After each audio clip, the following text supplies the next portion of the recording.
దేవీ నవరాత్రులలో వేద మంత్ర పూజలలో స్వర్ణ కవచములు దాల్చిన కనక దుర్గాదేవి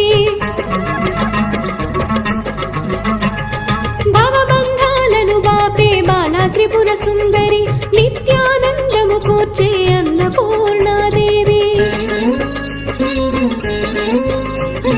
లోక శాంతిని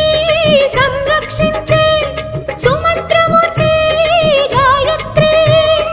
అక్షయ సంపదలెన్నో అవని జనులకందించే దివ్య రూపిణి మహాలక్ష్మి విద్యా కవన గానము సగు వేదమయీ సరస్వతి ఆయురారోగ్యాలు భోగ భాగ్యములు ప్రసాదించు మహాదుర్గా శత్రు వినాశ